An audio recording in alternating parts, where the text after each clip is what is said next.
Halito, and welcome to Native Chalk Talk, a podcast by natives for all. Here we're keeping our native ancestors' stories and history alive while also sharing with you our native cultures, traditions, and more.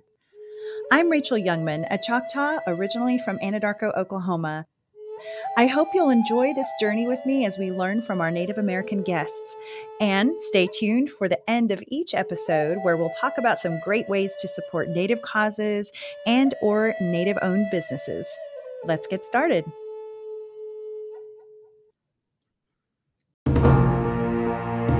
I am more than a maker. More than an athlete. More than a pastor. Chata Ilifinachili. I am Choctaw proud. We are the Choctaw Nation, and together we're more. Halito, and welcome to Native Chalk Talk. Today I caught up with Chief Gary Batton of the Choctaw Nation of Oklahoma to talk about the latest, including the new leased housing program, cultural goals, the upcoming election, capital projects, and the new entertainment resort development, Choctaw Landing. So Chief, welcome again to Native Chalk Talk. Well, Halito, Rachel, and again, Yakoke, thank you so much for having me. And I have to tell everybody that I had a funeral to attend today, and there's one of my cousins, and so that's the reason why you see the cowboy hat that you don't see me in. But in honor of him, I wanted to wear it today. Thinking of your cousin, thank you for sharing that with us. So how's everything been since our last conversation? I feel like you've just had a little bit going on, right? Well, definitely. But, I just think about things that's going across Choctaw Nation from housing to preservation of our culture to sovereignty issues, to gaming compact discussions and with the state and all those things that they're critically important to our success, to our sovereignty as a nation, to our culture, because without our sovereignty, I'd say culture and sovereignty always goes hand in hand.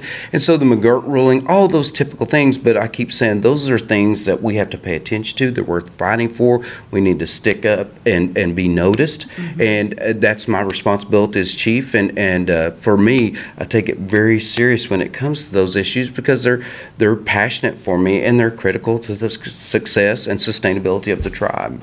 Absolutely. I mean, it's so much at one time. How do you stay cool among all of these important issues? It's people don't get to see me at home or when I'm by myself. So when I'm in those panic modes or whatever, and you're thinking, am I really the right person to be the chief? And you just because it's really about information and understanding the information and understanding people and building relationships, and it's all of those pieces pulled together. But at the end of the day, I always say you have to take that deep breath and remember, that I'm going to make a decision that I can go to sleep with tonight. Yes. And you always got to keep tribal members at the very front of your mind, and that it has to benefit them. Otherwise, there's no reason to do it.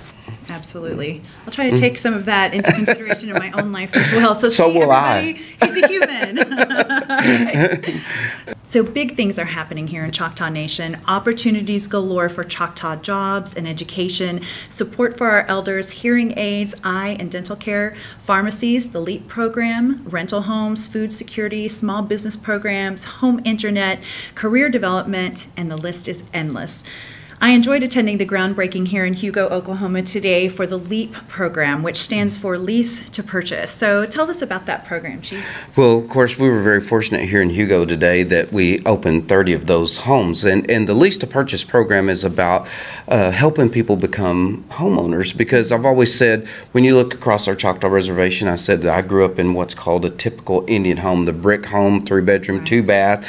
And these are truly extremely nice homes. They have granite countertops, but what we have found out is a lot of our tribal members make the income. Typically, they're paying $1,000 to $1,500 for rent, and so we help educate them on becoming leaseors while they're leaseors to eventually to where they can purchase the home, because they know they need to set dollars back for maintenance, for HVAC, or for painting, or for whatever it may be. But the part I love about it so much is that it's their home. Yes, and like I said, it's not they're dependent upon our Choctaw Housing Authority and guidelines and rules that they have to follow.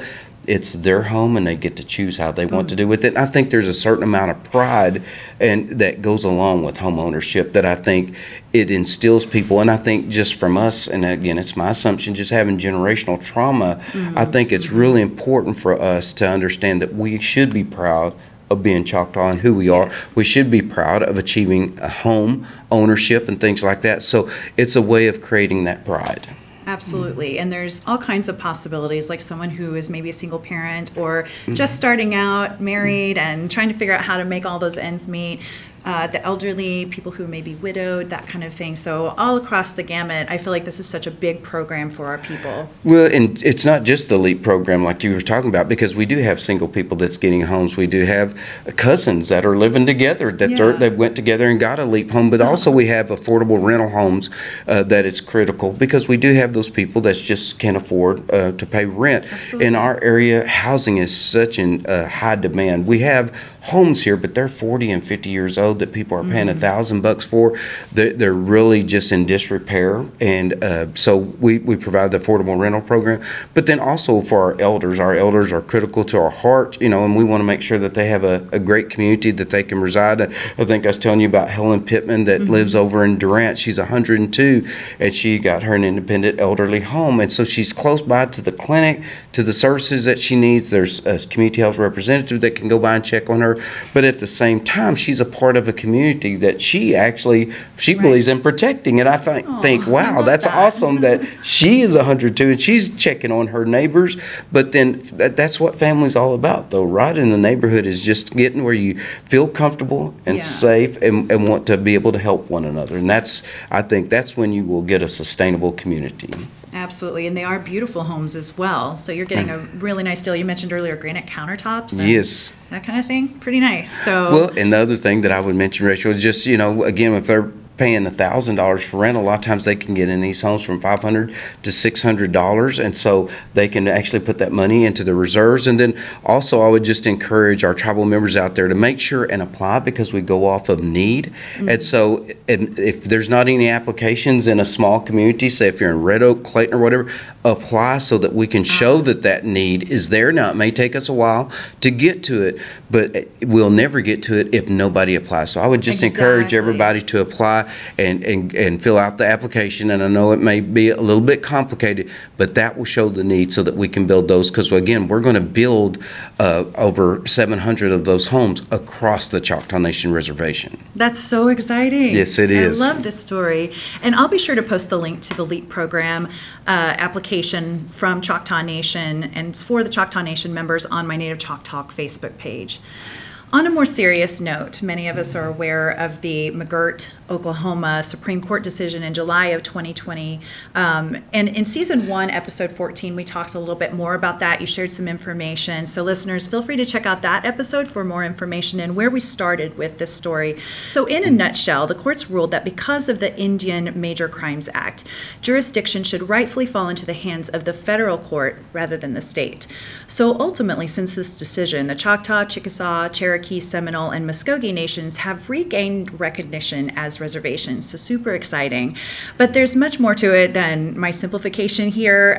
This was an enormous win for Indian country. However, soon after that decision, the celebrations started to wane. So, Chief, what has happened since that impactful court decision? Well, it was a celebration for us because, if you can imagine, between 1830 and 2020, we accepted the fact that the state had jurisdiction over us.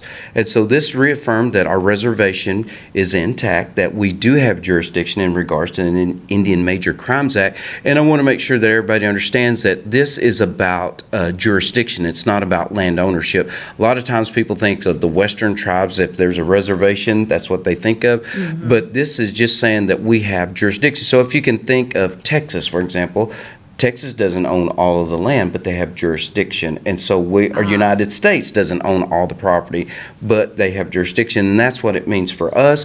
And it made sure that we had that jurisdiction so that we can develop laws that impact our people. And so with that, yes, it was a great win, But now the work has begun. And so what that means is, how do we make sure that we have good law enforcement? How do we make sure that we protect our elders, protect our young? We were very fortunate that our court system was already in place. We already had a courthouse built. We have our first ever female judge, Amy, that was appointed, and I'm proud of her. Thank you. And she is doing a wonderful job. We have our Peacekeepers Court, which is where our elders actually help our people try to stay on the right path.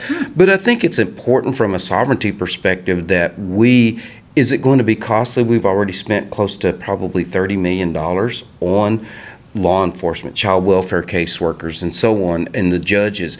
But it's critical. If we want to retain our sovereignty, we have to step up to the plate, and we can't just go, we want to be sovereign, federal government, you take care of it, or you state take care of it. We need to actually govern ourselves, develop laws that help our people. And there is nobody better. I believe government's the best at its lowest level. And what I mean by that is that when we are able to make those laws that governs ourselves, and even the service delivery. So I think about somebody that comes to us, if they have a DUI, guess what? We can send them to our own recovery center. If they're a female, we can send them to our Chihololi, a women's treatment facility, so they can take their kids, and so they're able to keep their family together. We have so many more wraparound services than the state used to in the past. In the past, they would just get put in prison, and that would be it. Our goal is not to put people in prison. Our goal is to help get them well, get them back into society so that they can be productive. And that's what I think the sovereignty has been all about. But now, has it come with struggles? With the state, I don't think people understand how a tribe exists within a state, within the United States, and how are we... Sure. All those types of things is very complicated. And it is consistently complicated on how do we approach that. But I still say there's 3 areas that, for me, are really important to focus on. That's our elderly, our young, are keeping our culture, so that's the environmental side of things. Those are the things I want to make sure that we protect. Now, don't get me wrong, taxation is an issue, and can we work out compacts? Can we do all those types of things? I think there is, but the state has been, the state, our local city and counties have been wonderful to work with. We have cross-deputization agreements with them. We have where we partner with them to provide sales for us, for those that has gotten into trouble. And so locally, it's been great. It's just on the state level that everybody's saying, we don't get it. We need to make sure that all laws are the same across the state of Oklahoma. Well, that's not even the same between county and county. So, for that to be realistic, the part meaning that we are going to have to, again, step up. And I think about, we did our own hunting and fishing. The state didn't want us to, they were making $6 million a year off of our compact, and they didn't want to continue that because they were getting it from the federal government, not from us. But we were providing the list of tribal members that were a part of that compact. Right.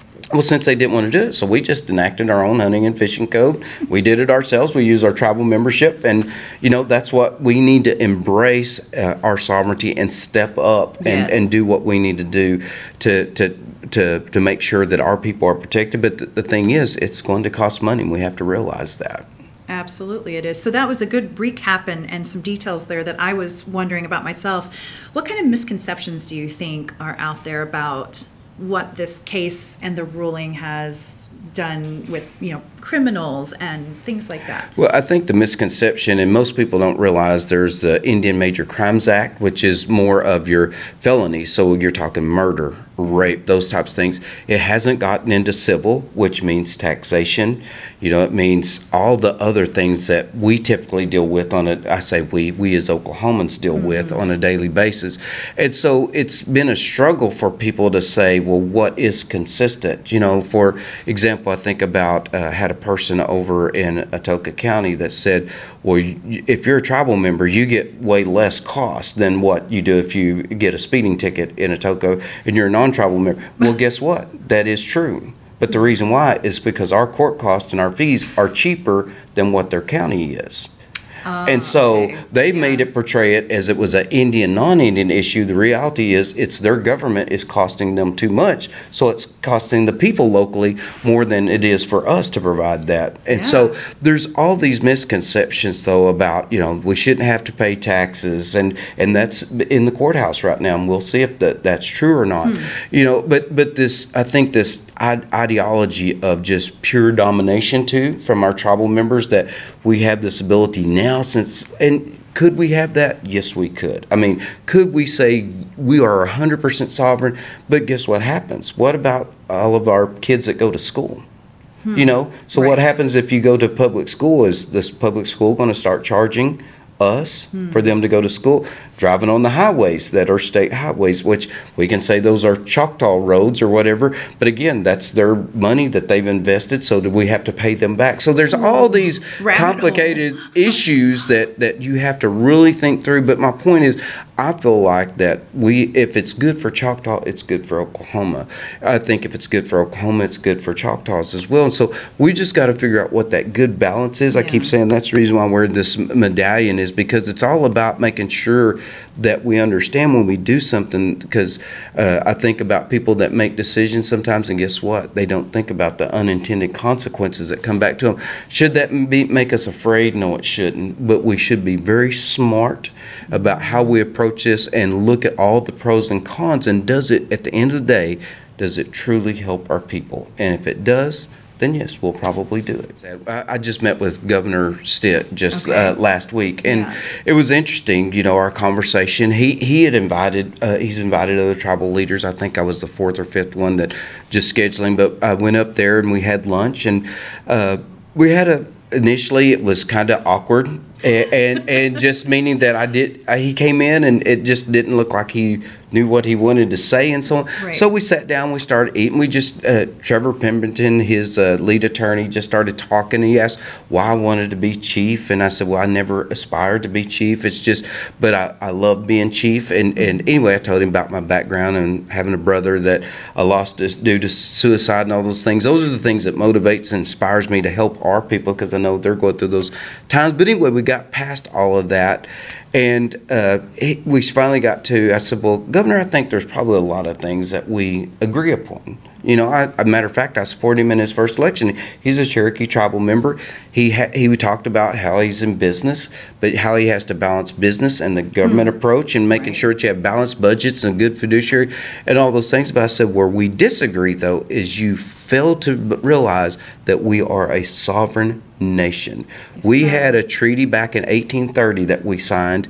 Well, he keeps saying, so you're saying the state of Oklahoma didn't change anything? I said, well, what was sad is we accepted that when y'all became the state, that when we became the state, that we gave up all our rights. We accepted that, and we should have never accepted that. Was there anything in writing with that acceptance, or was it just kind of like, it is what it is? Well, I mean, nobody ever opposed it, did we? I mean, nobody fought that, hey, you don't have the right to arrest us. You don't have the right to do all these things. Right. We just accepted that the state of Oklahoma had jurisdiction over us. And so I said, no, it should not have changed, though, our thought process and our philosophy. And he said, well, I've got to make sure that all laws are the same across the state. He said, for people that are trying to bring in businesses and so on. I said, so Governor, what are you going to do if we pass a law where we say there's no strip clubs in our reservation, but your state law allows that? Now, which one are you going to see as better?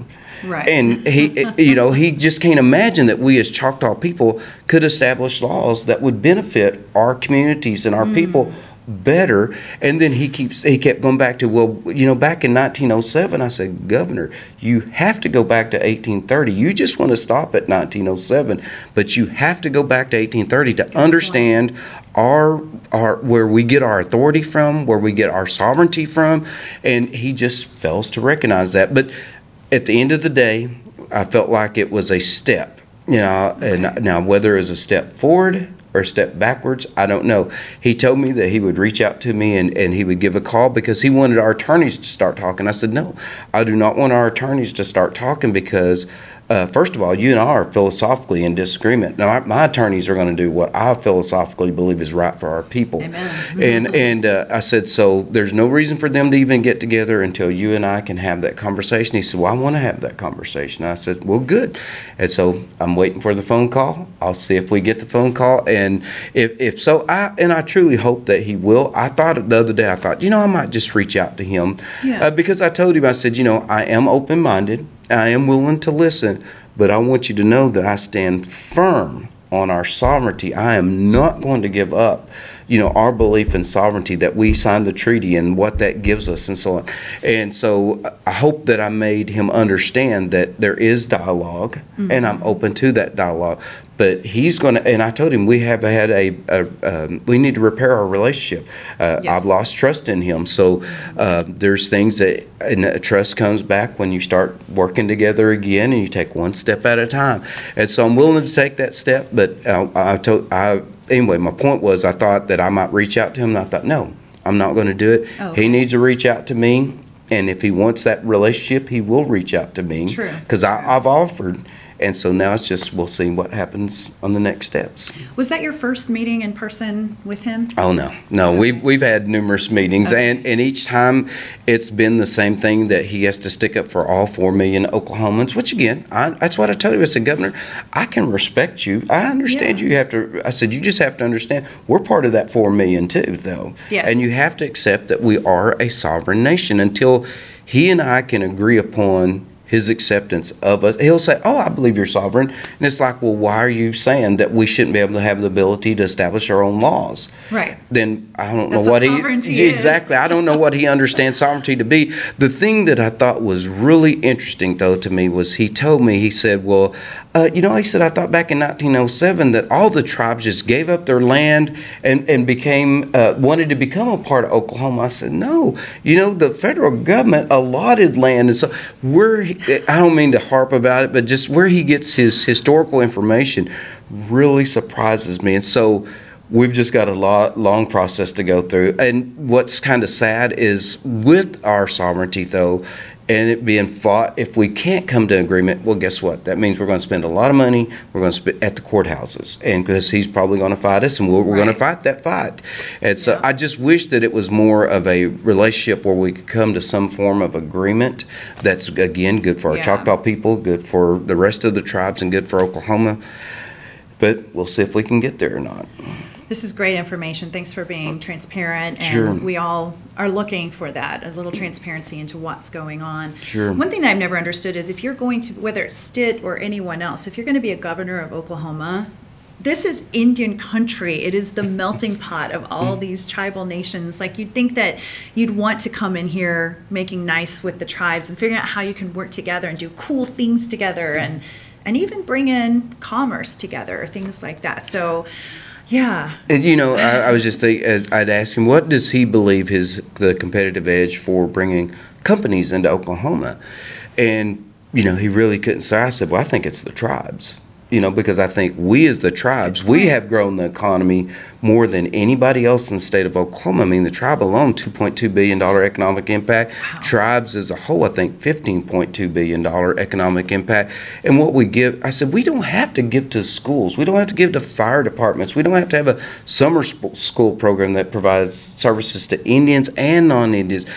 It's just who we are. We always get, well, the story. When we came across the Trail of Tears, lost a third of our people, we still reached out and helped the people of Ireland. Absolutely. Even though we were, we are good people that's going to help our fellow human beings, Indian and non-Indians. And so but he can't embrace that. I think he approaches things from a win-lose perspective. It's not a win-win. And, I'm not going to allow a win-loss for us in Choctaw Nation. It's got to be at least a win-win.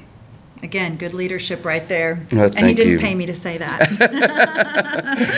No, I can't even imagine. I think you had said one time that if the tribes were to go away, there's all these hundreds of thousands of jobs across the state. Where will all those people work? The tribes provide jobs.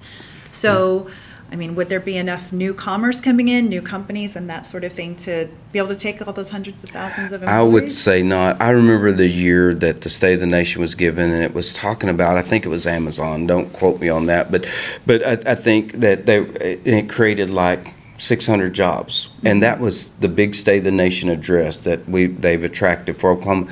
At the same time, we were investing $600 million in Durant that created over 2,000 jobs, but that was never seen as a economic boost for the state of Oklahoma.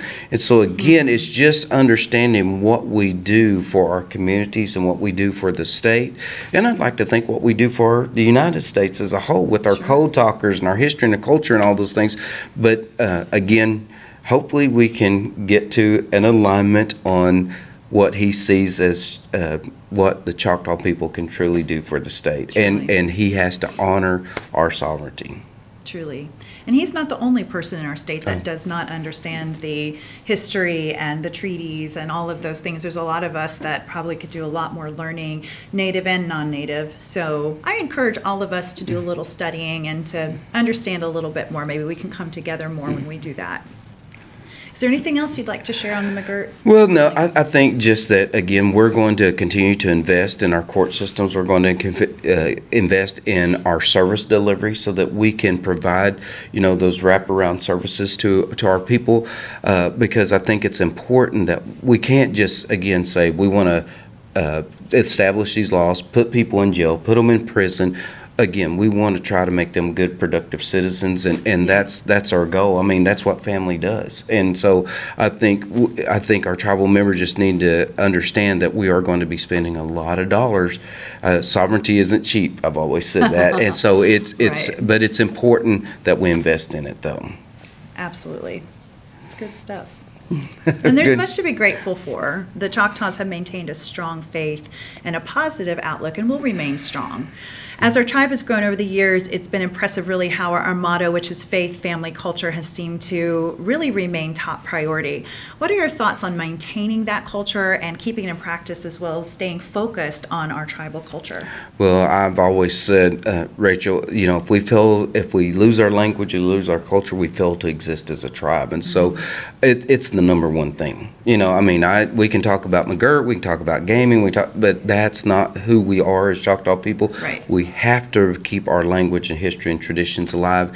And so I think, we've got stickball teams that's going on. That's just a part of it, though. Through our language program, we started an apprenticeship program. So we're actually, I think we're up to 6 or 7 young Choctaws that all they do is learn to speak Choctaw. That's fantastic. And they're becoming fluent, in like 3 or 4 months. I mean, so the point, we have to get to a point where we can create that, where people, I know a lot of people, I know myself, even though I'm not a fluent speaker, but I know a lot of the words, but you forget those words, and the reason why is because you don't use it every day. Yes. So we have to get it to be common. And so that's the reason why we have to invest in our youth. That's the reason why we teach it at our Head Starts, daycares, but our cultural center, all those things. My goal, I think, is that if we can create pride in who we are as Choctaw people and not be ashamed of who we are, I think that people are starting to wear their medallions now. They're wearing their stickball bags to school.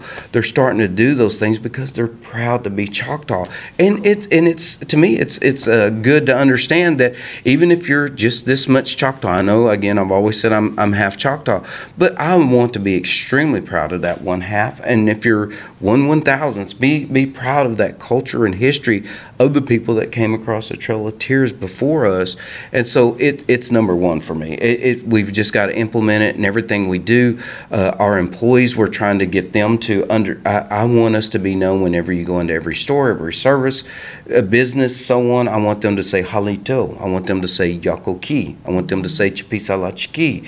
And I would just ask some of our tribal members that speak the language fluently, please give us a chance, because sometimes people will say it wrong, but it's an opportunity to say it, to teach them, and so in a positive way, in a reinforcing way, like thank you so much Yakoke for saying that, and then tell them how's the proper way to say it. So, but all of those things, like I said, it's going to have to be in, and we're trying to implement it from our Head Starts, from the womb to the tomb, if you would. I mean, we have to be able to do that. Our even our doctors, they wear the diamonds on there, and they can explain what the diamonds are, what they represent. So it's got to be in every aspect of everything that we do. So there's an internal education going on, it sounds like. Yes, here. Okay. And there's external, though. I mean, I love, there's, I don't know who's responsible. I know Solomon Tonica has been involved in it. And so they started doing language classes, just a community language class. And there, matter of fact, we've got some dollars that we've allocated for that. I think they're doing it in Broken Bow. I saw last night on Facebook that they're doing it at Tallahena. So that's where, to me, when it starts hitting the grassroots, that's versus the Choctaw Nation saying, this is what you need to do, and so on. When they start saying, we're going to have a class tonight, my family's going to attend, that's when they will start picking it up. The people will start speaking it to one another, and I think that is the best way to get immersion into the language into all of our communities and to our families again. Makes sense. I mean, a lot of tribes will say their sovereignty is tied to their language and keeping that alive. By the way, you'll be proud to know that on the way to Hugo, just outside of town, I stopped at the Choctaw gas station. What would you call that? It's a travel plaza is what we usually call them. Yeah, and they did say halito when I walked in. And I was just like, I'm home. But one of our goals, and I want challenge everybody, is everybody knows aloha. And so our goal has always been to make halito just as well known as aloha. So if we can do that, I think, everybody can say halito. You don't have to be native to say halito. Exactly. Yeah. I remember you helping me say chipisalachiki last time I was with you. Yeah, and it's nice to know, too, that the language classes there are some that are, I was just talking to Robert Baker yesterday, who's in the language classes. He puts out the words of the day or something like that. And he was saying that there's only maybe 1,000 seats or something like that for the self-taught, so you can walk through it on your own time, because I was taking the classes that were Tuesdays and Thursday nights, and it got to be too much for me at the time because of the podcast, but so he said that all 1,000 seats were taken up. I believe it was 1,000, because I wanted to join in that, and I was like, I want to join. So I mean, it's exciting that there's that many people that are taking the classes. Well, and for me, if we can continue to grow that, like I said, then it will become where you can speak it to somebody, and you will slowly pick it up more and more. So I mean, most of us that learned English, so you learn it at home. Yeah. And so, but yeah, there's tons of opportunities. Go on ChoctawNation.com for Word of the Day. There are language classes in there. I mean, so it's available out there. I know that may not be the best. That's the reason why I have challenged our language program. What is the best way? We feel like this community approach is going to be really good. It's something new that we're trying, the apprenticeship program. But if anybody else has any ideas on how we can make sure to implement the language, that's what we want to do, because it's mission critical for us to keep it alive. I love that. Coming straight from our chief. Let's do it, y'all. Well, thank you for that. The 2023 is an election year for you, correct? Yes. So how often is this election for Chief? Chief comes up every 4 years. And so, and I love that our Constitution, and the reason why I say that is even though I come up every 4 years, from a stability in our government, 6 of our council run this time, 6 will run the next every 2 years. And so the point in that is so that we don't have a turnover in our government. Every 4 years. I mean, that's what we're dealing with in the state. That and I'm not trying to turn political about term limits or anything, but we've been able to keep stability. I am. Because it's important that we keep that stability. Yes. And I can only imagine, I've been with the tribe 36 years.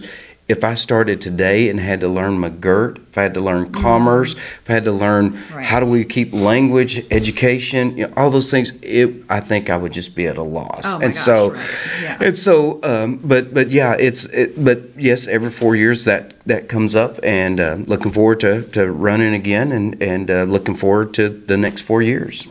Absolutely. So, a couple questions, since I'm going to put you on the hot seat right here, since the election is coming up.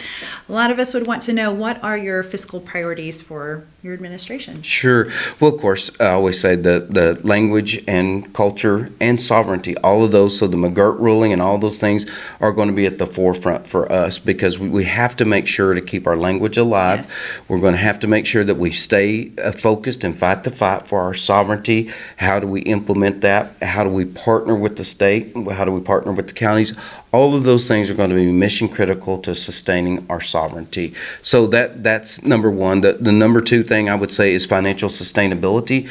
So how do we make sure that we remain financial viable? I don't know if very many people know that we spend a little over $400 million a year just on our general fund. So health, housing, education, all those types of things. So that's not a small amount of money. And so we're going to have to continue to be creative, find new ways that we can, we're going to have to go outside of the Choctaw Nation. Sure, we're looking at developments in Hochatown, and that's going to be a revenue generator for us. But we're going to have to be creative to constantly look at how we sustain the tribe. Very fortunate that myself, Assistant Chief, and the council has agreed to a sustainability fund, which would mean that by 2030, that we would achieve, that would pay for half of the general fund, which means health, housing, education. You would never have to worry about whether Texas gets gaming again, what happens in the travel plazas, any of those types of things. And so it assures us that we're going to keep our sovereignty, because if you're financially strong, we can fight it in the court system. When we lost in the past is when we didn't have any funds to pay for court systems. So the cultural sustainability, the sovereignty sustainability, and then the financial sustainability are three important parts for us. And then, of course, we're always talking about providing opportunities for growth and prosperity for our tribal members. So I think we're at a time where we have over 140 different programs, but we can start looking at things that are now prevention. Mm-hmm. And so we talked about how can we have, my term is a decision-making academy. A lot of times our youth are struggling with, if you grow up in domestic violence, if you grow up in alcoholism, how do you get out of that? We have to be able to provide these youth with an opportunity to see that there's a different world out there. I think about myself. I had an aunt and uncle that took me to Six Flags and just simple things like that. But I didn't know what it was like to go and not be in a fight and brothers and sisters and chaos and all those things going on. And so I started realizing that's a world I want to be a part of. And it started changing my mindset. So my point being is we're looking at the Decision-Making Academy. We're looking at how can we get into every one of our programs and help them make good decisions, because typically we make good decisions until we get stress put on us, when we're broke, and there are all these issues coming up in front of us. And so we just need to understand that those are issues that's facing us, but we need to get past those. And so the Decision-Making Academy, how do we continue higher education, our career development programs, all of those things are mission critical to us in the future. Another area that we need to focus on is just having Wi-Fi services. I keep saying that the broadband in our area, whenever COVID hit, we thought, well, we're going to help out these students. We bought them laptops. Well, guess what? They couldn't use them because there was no Wi-Fi. And so we're partnering with internet companies and so on to get Wi-Fi across the Choctaw Nation and get broadband, because I think it's critical in this day and age that you have access to get educational services, to get anything that you want. It's at your fingertip on the internet. And totally. So I feel like we're at a disadvantage when we're not the same as the rest of the world. So broadband is going to be critical for us in the future. Indeed. That's good to hear. And so that's just some of the things that I can think of off the top of my head right now. That's a lot. Yeah. I'm sure these are also things that keep you up at night. Yes, they are. So at what point is a casino resort net positive? Well, it just depends. It depends upon the market. So like Hochatown, if our assumptions are correct, of course, most people don't realize this. We've gotten to a point where we know we do our own business plans in-house, so we can assess the market. We can determine, we know how much we think that money will generate based according to the number of machines and all those. We do the same thing with service delivery. Okay. So there's a business operational plan for every program, every business that we look at. So it depends upon that. But like if I remember right, the Hochatown was going to be 7 years. And we break these investments down, I say investments, where we put your dollars at, into three categories. One is return on investment, which means in 10 years or less, it will pay itself back, and we'll start having net cash flow. The other one we call return on vision. Return on vision is where we go into a community, we invest in the community. It might make or break itself, but at the end of the day, even if we make money or if we lose a little bit of money, it's great for the community. Because I think about Clayton, where I live, is we put a grocery store because there was no grocery store within 30 miles, and so yes, it will probably take 15 years or less to pay that back. And then we have what we call return on community, which means Head Starts, daycares, community centers, that we know when we build those are going to be a cost to us. And I don't know if people realize in the last probably 6 or 7 years we have really invested in those types of things. Well, now those are starting to hit our general fund, so now we're having to operate. We have over 200 facilities within the Choctaw Reservation that we manage now, and I'm proud of our maintenance crews and people like that. They keep on looking top notch. They keep because to me, there's no use in building them if we're not going to maintain them and keep them. Right. But there always is this maintenance cost, just like it is when they're home ownership. So my point being is, once you've got this, then built this, if you will, this service delivery. We're going to have to keep providing $400 million a year. Yeah. And so, for example, we get, just due to inflation and some things like that, we have to generate on gaming $39 million more per year just to sustain the same service level that we are giving to our people. So if you can think, if I said, Rachel, can you generate another $39 million next year? I don't know if people realize that's tough, because between pharmaceutical cost and everything that's going up, it's just outrageous.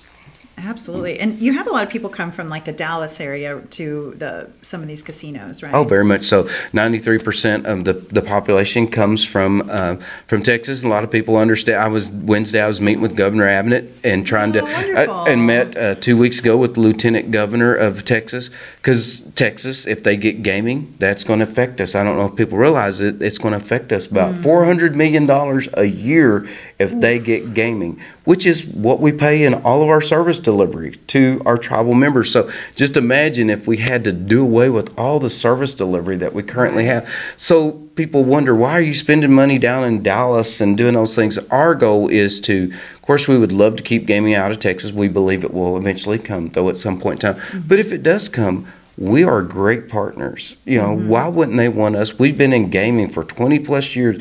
Why wouldn't they want to partner with us? And so we're wanting to be at the forefront of making that happen. And so, yes, we will be spending a lot of time in Texas and making sure that economy, because their economy is our economy. It's what's growing Hochatown. It's what's growing the southern part of the state of Oklahoma. And we have to be very in tune with what's going on there. Oh, so much looking ahead. Constant looking ahead. Well, you have to try to. You always, what they say is, as Native Americans, we always try to have to see what 7 generations before us, and sometimes that's extremely difficult to see what's happening 70 years from now. Absolutely, it is. Yeah. So, what's your policy around having a balanced budget? Well, matter of fact, it's interesting that the council and us just had our quarterly strategic planning meeting, and we agreed to what should be a balanced budget. So when we set that goal of sustainability by 2030, that determines we need X amount of dollars in that fund. Okay. And so based according to that, then we can only spend so much per year. Right now we spend about 52% of our money. We're going to have to make sure that we only spend 48% of those dollars.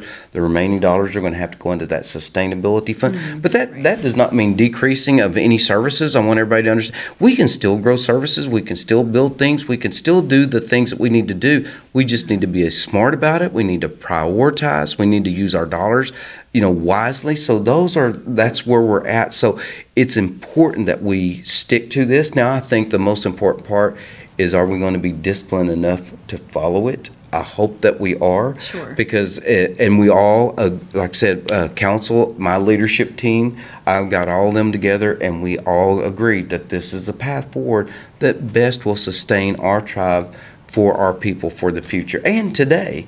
And so anyway, it's critically important, because without the money, like I said, I know I don't mean to focus on dollars. It's not. It's about our culture and history. But without it, we will lose it in a heartbeat, though. Absolutely. Got to keep it going. And again, there's a lot of lives dependent on that, again, from our elders to medical care, all of those things. So Yeah.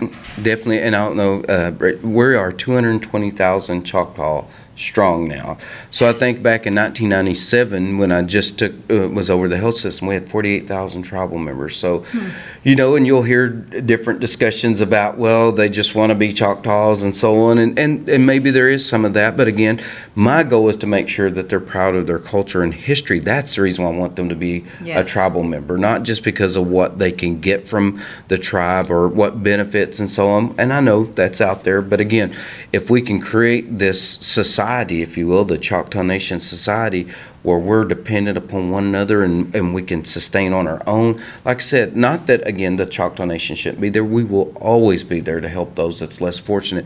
But the government is only as strong as its people. Mm-hmm. And so, to me, it's if our people are not strong, then the Choctaw Nation won't be strong. So true. And I see what you're saying. I do also hear those naysayers sometimes who are like, oh, they'll just take anyone that can trace their lineage to someone on the Dawes rolls. So for non-natives, there is sometimes this, you know, kind of push and pull between, there's the Choctaws who, as long as you can trace yourself back to the Dawes rolls, then you can be a tribal member with, there's more proof that comes with it from that, but that's it in a nutshell. Where there are other tribes where you only have to be, you do have to be half or a quarter to be able to join the tribe. So that's what we're talking about here, is sometimes there are naysayers out there who say, well, that's not fair that the Choctaws get to be, you know, whatever, like it's my great-great-great-great-grandmother and I still get to be a tribal member. But I appreciate that about our tribe, though, because we have all these different perspectives and different blood quantum levels. Well, and Rachel, for me, it's just, and I know it may just be the way I think, but I do not agree with the Dawes Roll Commission. One is, you know, at that time in 1896 to 1906, it was not good to be Choctaw. So I heard that there's non-Indians that's on the Dawes Roll. I've heard that, I'm sure a lot of our tribal members know that our people didn't even say that they were Choctaw at the time. Some people said they were half when they were full. So that thing is totally flawed. So for us to just lean upon because they were full blood then, and now you're half or now you're a quarter, and so to me, again, it's not about that. That's the reason why I use the word Choctaw spirit, because it's more about if you are Choctaw and you're good people, want to help the community, help your fellow neighbor, want to learn our language, want to learn our traditions. To me, that's more Choctaw than than your CDIB card. Exactly. Yeah. Very much so. And so anyway, I just, so my thing is I just disagree with that. And plus, our tribe, whether we like it or not, I think last time I checked, it's like 75% of our people are less than a fourth. So our tribe would fail to exist if we just go to a certain blood quantum, right. and or that or not, unless. Don't mean this bad, but unless cousins start marrying cousins, because that's what's going to have to happen before you can remain a full blood, because there's not a full blood out there that is not related to another full blood. It's true. Well, I mean, I think about all the Billies out exactly. Well, I mean, I think about my like my mom and them. They were full blood. Well, the people in that area, they were our cousins. I mean, not unless they moved off to another area to find somebody else to marry. So true, so true. And that's how the blood quantum starts waning a little bit. Yes, it does. So yeah. But obviously, we're proud to be Choctaw. Yes, we are. Extremely proud. And I'm sorry to go off on that. No, it's a good topic, because I think some people, there are those who feel slighted a little bit when they can't be an actual member because their relatives were not on the Dawes rolls. And it doesn't make them any less Native. It doesn't make them any less Choctaw. And so... yeah, so it's unfortunate that sometimes that's how they feel. Well, my thing is, we say to the Choctaw proud, ours is a sovereign nation offering opportunities for growth and prosperity.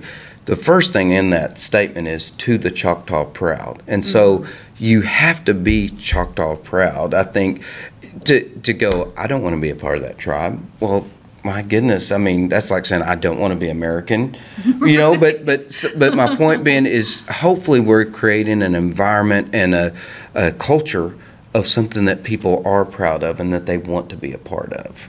Yes, absolutely. And I think you are achieving that. I think the Choctaw Nation is achieving that. So are there any words you'd like to share with our Choctaw voters about what you intend to do and will continue doing for them should you be reelected? Oh my God, I think hate. you covered that. Well, yeah, and plus, I just, for me, it's really a struggle. The political side is probably what I struggle with the most.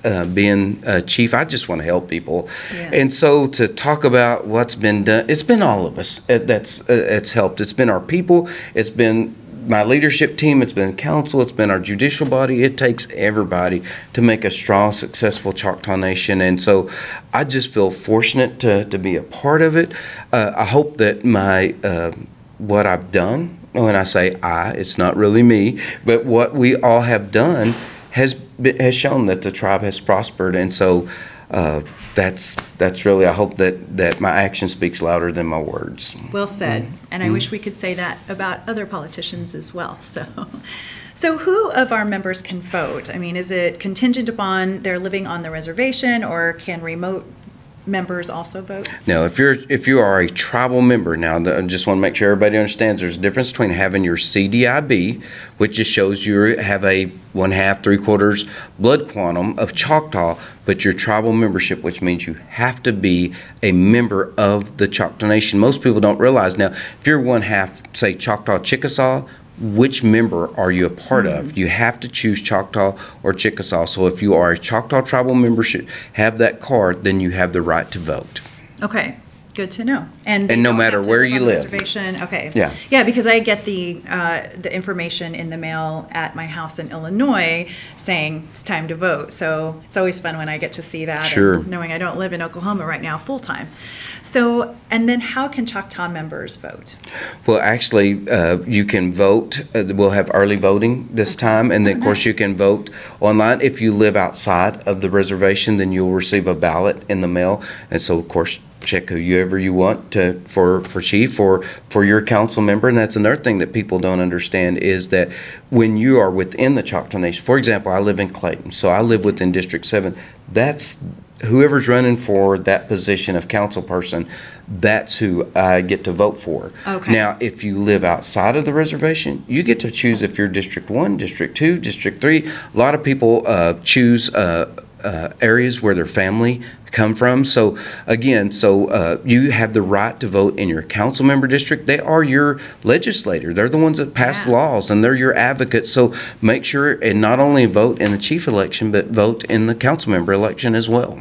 Absolutely. So now you're out of the hot seat. Okay. But I do have a question for you on a side note. Sure. For my own curiosity's sake, we kind of covered a little bit about this earlier, but what are the pros and cons of being a chief? I mean, you have a lot of energy and you're out there every single day with our people, but I know it can't be easy. So what are those highs and lows? Well, the pros to me is impacting people's lives in a positive way. That's what inspires me. That's what motivates me. So when you get to see a young child that you knew that was coming from a family that was like myself, that was fairly poor, and to see them being successful in their job and become a homeowner, I just love that. Cool. The actually probably the downside is for me is truly, again, I would say the political side. And the reason why I say the political, see, to me, politics, I say it's about relationships. I feel like I know you, Rachel, you know me.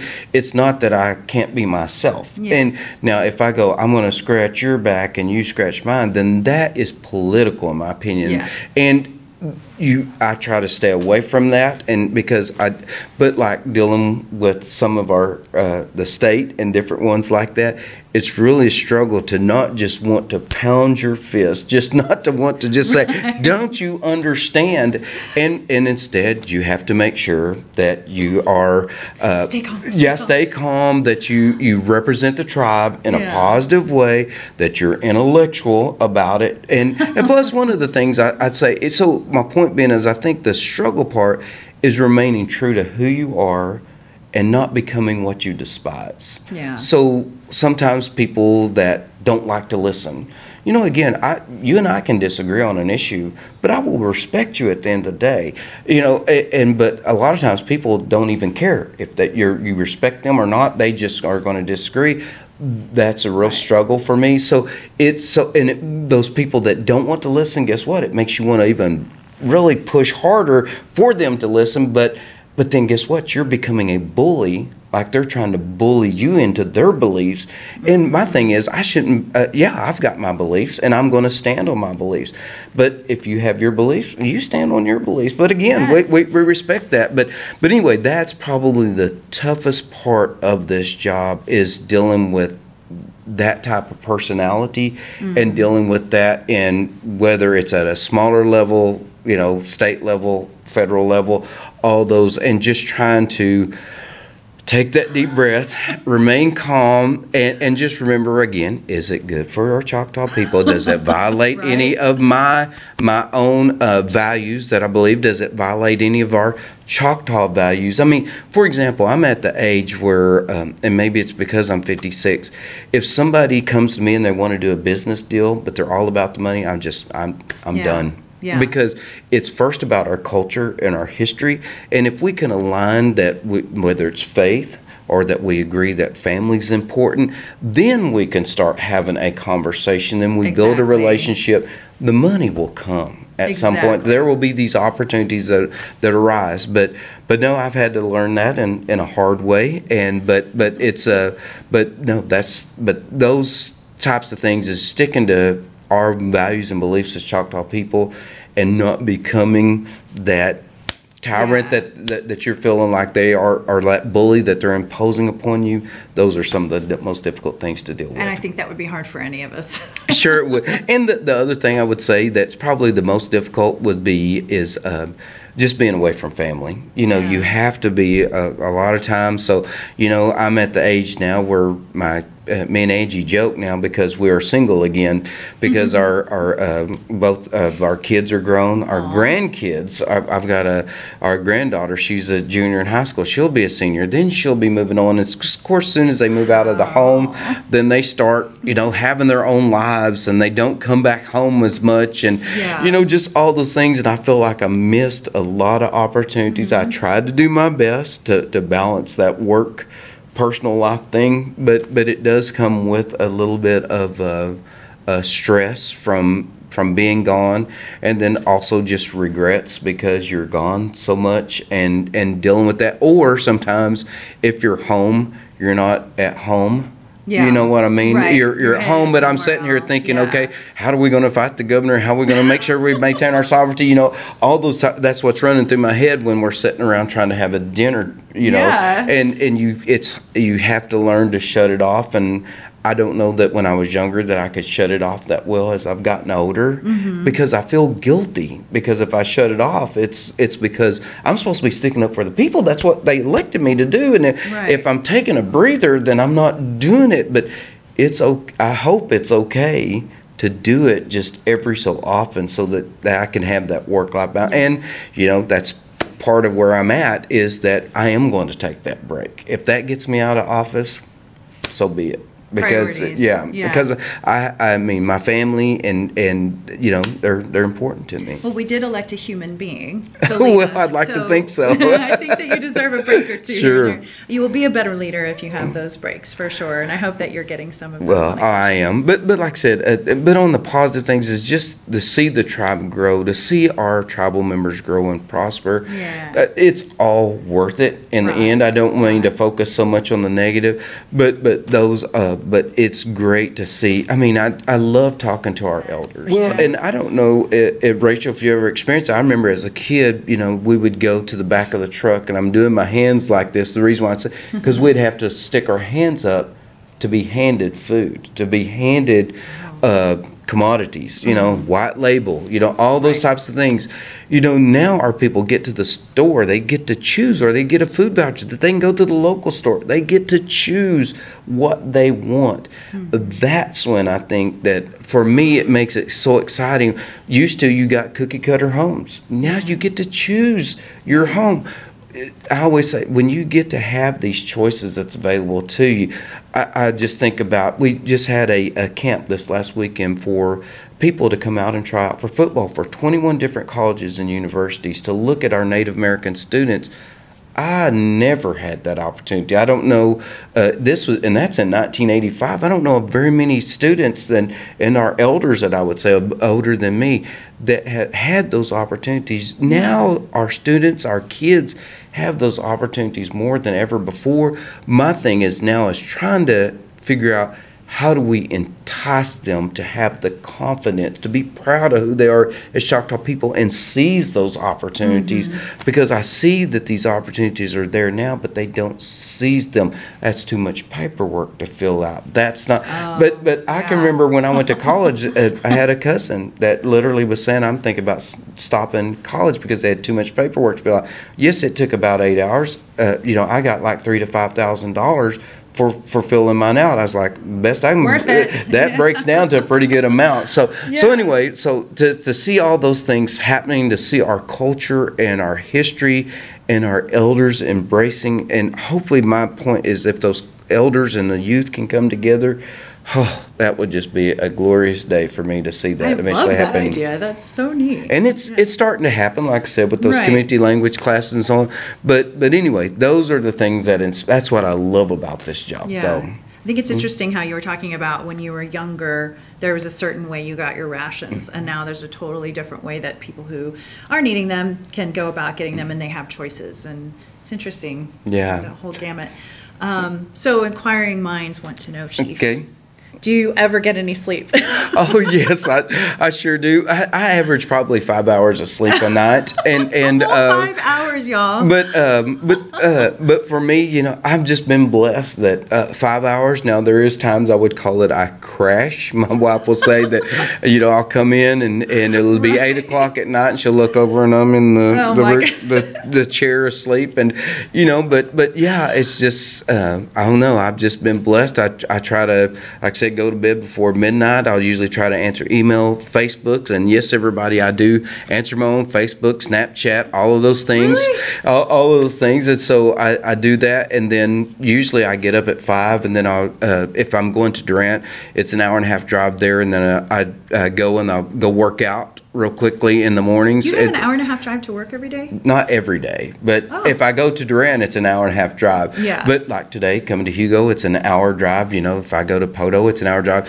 Where I live in Clayton, it is the center part of the Choctaw Nation, so it's about an hour everywhere I go is the downside of it, except to the council house. I'm only about 5 minutes away from the council house. Something's close to your house. But that's where my family grew up. I love it there, and plus I think it's important to me to stay humble. Yes. When I'm at Clayton, I'm Gary. I'm not the chief. And so, and matter of fact, I believe it's an honor. I mentioned earlier, I was at a funeral for my cousins, and so many people was coming by, and they were saying, hey, Gary. And I'd like to think it's because they knew me before chief. And they knew that they just knew Gary is Gary. Gary is still Gary. I'd like to think Gary is not because he's chief now that he's gotten better than anybody else. So it's really important that you keep that mindset. But no, I get that 5 hours of sleep, and right now that's plenty. But I can tell as I get older, that it is starting to affect me more and more. So again, I'm definitely looking forward to this next 4 years, but we'll see where we go after that, though. Yeah, the sky's the limit. Exactly. I have a feeling a lot is going to get accomplished as it has been. So tell us about the capital projects you have coming up. Sure, we have tons of capital projects. Another part of our budget goes to capital projects and or reinvesting in our businesses. And when I say capital projects, I know a lot of times people don't understand what that is. That's for our community centers, our Head Starts, our daycares, wellness centers. It's anything that we're building that we're putting a lot of dollars, capital into. And so Hochatown, most people know that that's a big investment for us. That's $220 million.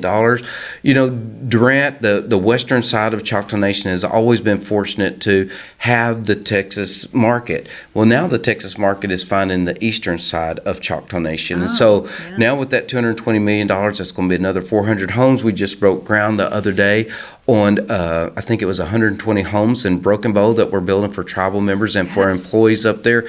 So it's great to see that starting to grow. We opened up Reba's not too long ago. I always say that was a great success for us, is because we only spent 50% of the money. And so we're investors. They're managing it. They're doing all those things. But 80% of the people are Choctaw that's working there. So it's great, and it's an economic boost to that area. We're starting to see other people invest in that area. That's what we're hoping to do in Hochatown, and that's what we want to do across the Choctaw Nation. Also, that's just on the that side of it. From other capital projects, we're looking to double the size of the clinic in McAllister. Fantastic. That's the highest concentration of Choctaws in the bigger city. So we're hoping when we double that we know there's a waiting list. It's hard to get in. All those types of things. We desperately need doctors, nurses there. So I can't remember the exact number of employees that we'll be adding there. So we're looking at doing that. Broken Bow, we're looking at expanding the size of that clinic. It's always been what we kind of called a doc in a box, but it didn't have pharmaceuticals. And so what we want to do now is provide more delivery of services, which is also pharmaceuticals, so that they can get that there, so that they can get all their treatment there. So I just think about that. We're building a wellness center in Wright City, Oklahoma right now. Of course, we'll continue the housing. I said 600 homes. And so that's just some of the capital projects that I can think of off the top of my head that we'll be doing. Of course, being here in Hugo, one of my goals over the next 4 years that we would able to get now I can't promise you this, so it's just a dream of mine, but I would love to have a hospital on the southern end of Choctaw Nation. So we would love to see if we can get joint venture dollars which is where we get money from the federal government to pay for the staffing for it. We have to construct it, but we would love to put it here in Hugo, Oklahoma. Sounds great. Sounds like there's a need for that. It's very much so. So, and speaking of capital projects, why don't you tell us about the new resort, Choctaw Landing? Well, Choctaw Landing, the reason why we're excited about it, again, because we hope to grow the economy there in Hochatown, Broken Bow area, with the 400 jobs, but it's a 100-room hotel. We're going to have a gaming there. We're going to have a restaurant there. We're going to have what we call a C-store there, but it's also going to have an outdoor experience where you can come. We're hoping that for our artisans that's in that area, that we could have an artisan day where people could do flint knapping. They could bring their paintings, where they could do, beadwork. They could do all these things to highlight, again, our culture, our history. I don't mean to want to sell our history, but I think it's something that not only us, but the world as a whole wants to see who we are as Choctaw people. So we want to be able to highlight in Hochatown. Like I said, we're building homes up in that area. So we're excited to be bringing that to the Hochatown area. And again, we hope that this is just phase one. Mm-hmm. We hope that phase two comes right along after that, which means more gaming, more hospitality venues, more gaming venues and things like that for that area. And so, and then we're looking not only there, but when I say that, because you have to look at the 259 corridor, as I said. So Idabel, Broken Bow, Hochatown, Smithville, Batiste, all the way to Poto. We're hoping that really continues to grow, and you can start seeing the land has gone crazy for anybody that's trying to buy property up in that area. Right. My husband and I were looking at some in Broken Bow, and it's like, I don't know if we can do it. Yeah, I mean, it's extremely expensive, which I always say I'm a hypocrite when it comes to that. And the reason why I say that is it's sad to see that the land has gone as high as it is. But it's great for those people that are selling it. Yeah, and I always say that I want to have those opportunities for my grandchildren. And so for us to do that, we have to bring in the economic side of it. I think, again, going back to my medallion here, is we have to think about balance and how do we make sure to create this economic engine and grow that, but keep our culture and our history, the preservation of the woods, the environment, all of that over there. Right. It's mission critical that we do it in a right way. And that's why I'm glad Choctaw Nation will have a bigger presence there, because I know that the nation's very good about preservation and all of that. Definitely. So Hochatown, though, was one of those big areas where our Choctaw ancestors settled after coming over on the Trail of Tears, right? During the removal? Yes, definitely. I mean, they come across, if I remember right, 7 different locations. And, of course, McGirt County, that's the reason why you still see a lot of our full-bloods are in McGirt County. And they've been able to keep their culture, their history, the language. And I love it. There's even American Indian Leadership Youth Council down there, which is the in school that they started in the 70s, and it's still in existence today. They still wear their traditional dress and so on. And so I just love that area and how they've been able to preserve our culture. So, but the thing is, that area needs to desperately grow. There is still a lot of poverty. We still see a lot of alcoholism. We still see a lot of domestic violence in those areas. And so my thing is, if we can grow those opportunities for them, then it gives their chance for an individual or their family to start succeeding and start doing well. Absolutely. Yeah, lots of jobs coming out yes, that way. Definitely. That's amazing. What's the latest status on that project, Choctaw Landing? Well, it's on schedule, and so we're excited about that. I think it's in April of 24 is when we will schedule to open that, and so we're excited about it. We can't get here quick enough. Every time we do these announcements, most people don't realize it takes 2 years sometimes or 18 months to build these projects, and so sometimes I worry about announcing them kind of too early because everybody's like, my God, is that thing ever going to open? But if you go by there, you can see the steel is erected and everything else, and so they're starting to close it in a little bit. So again, it's on schedule. Yeah, well, let's not forget that most private sector projects, corporations building something, it's 2 years means 4. Exactly. So it's shocking that Choctaw Nation puts something out there and meets the deadline. I'm sure it's not always. I'm sure there's a lot of scrambling sometimes. And most people's dealing with this right now. Supply chain has been a big issue that's hit us. Inflation, 61% increase in construction cost. And so if you look at steel is up by like 40%. Lumber's up. Of course, everything is up right now. Yeah. That's a big concern for me, and trying to think about for the future for our people. So how do we make sure to create dollars that people can save and keep in their pockets? I would love to one day be able to offer insurance to our tribal members at a discounted rate, whether it's health insurance, car insurance, all those types of things. And I know I'm talking pie in the sky type of things right now, but if like pharmaceuticals, if they can save through our pharmacy, then that's money that, I think about my mom. She made $700 a month on Social Security.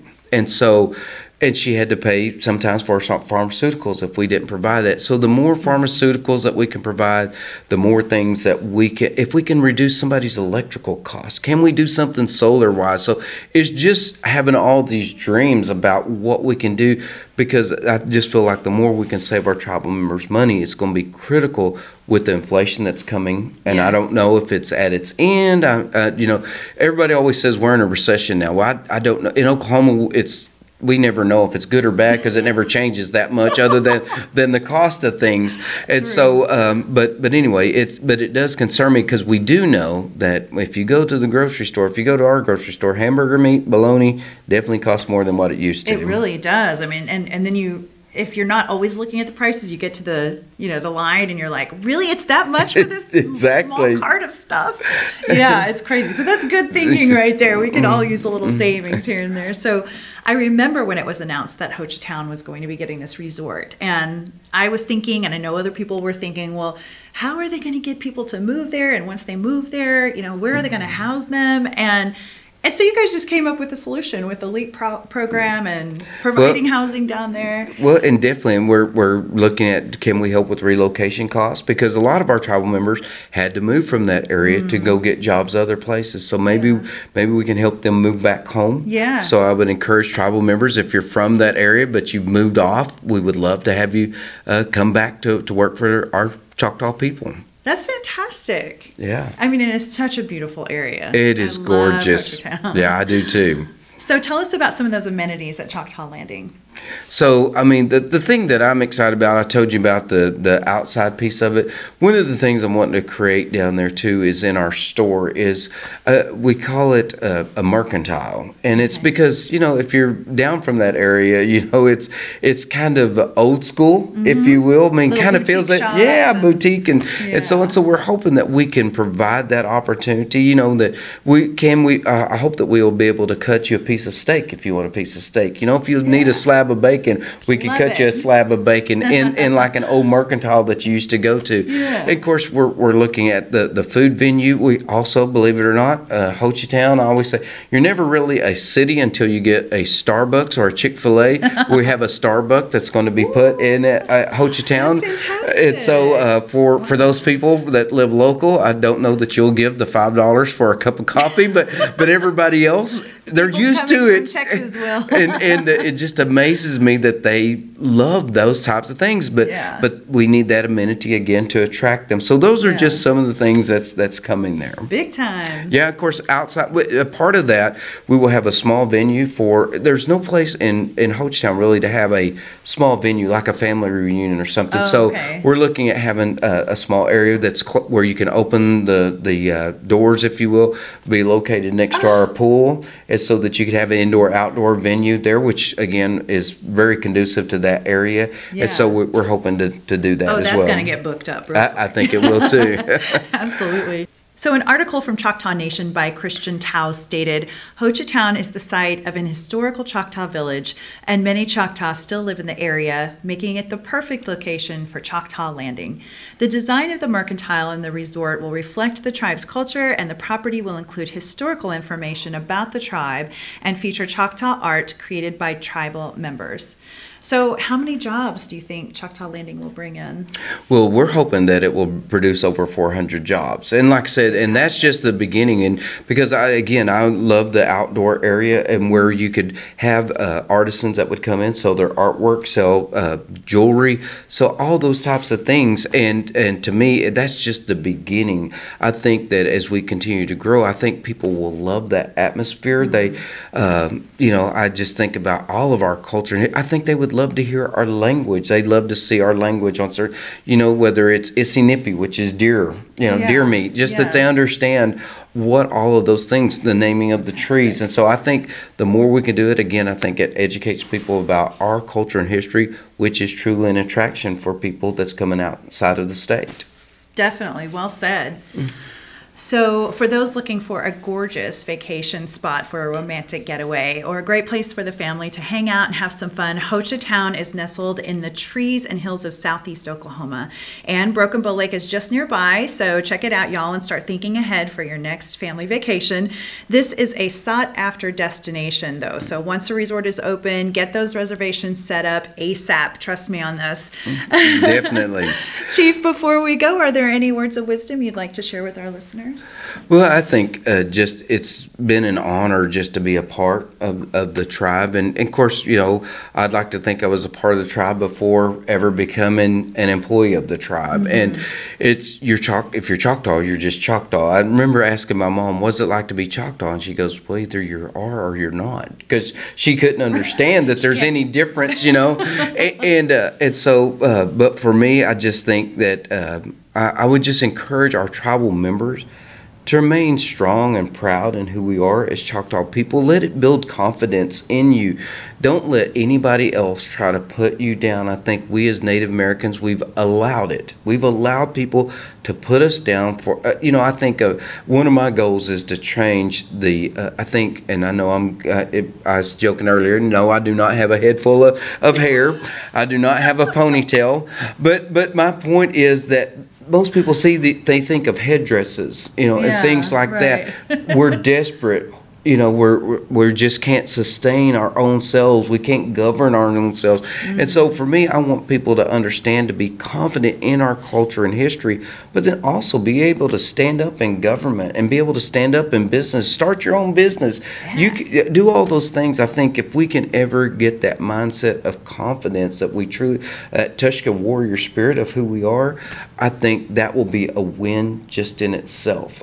Because I think so many times right now, we limit ourselves. We don't think that we can leave from Hugo, Oklahoma, and live in Hollywood, which I'm not saying you need to live in Hollywood, but Oklahoma City, Illinois, you can prosper and you can provide for your family and you can keep your culture and history alive and well. I think we need to get past this time where we think we have to give up one for the other. I think we feel like we have to be white Meaning that if you do well and you work well, then you're white. If you suffer and you're in poverty and you're in desperate despair, then you're a Choctaw. Mm-hmm. To me, I want our tribal members to understand that there's a good balance of working hard, making your way for your family and for yourself, but yet understanding that you're deeply rooted in your culture and history. And I think if we can ever get that cultural mind shift to change, I think our tribe will just shoot off and do extremely well, and better than it's ever done before.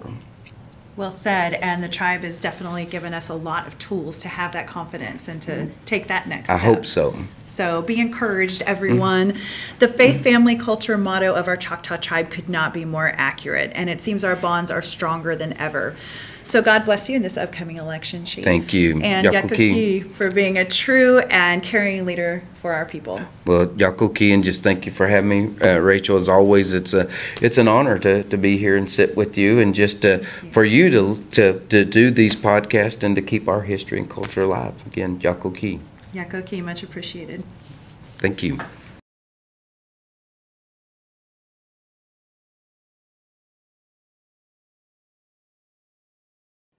Thanks for listening to Native Chalk Talk.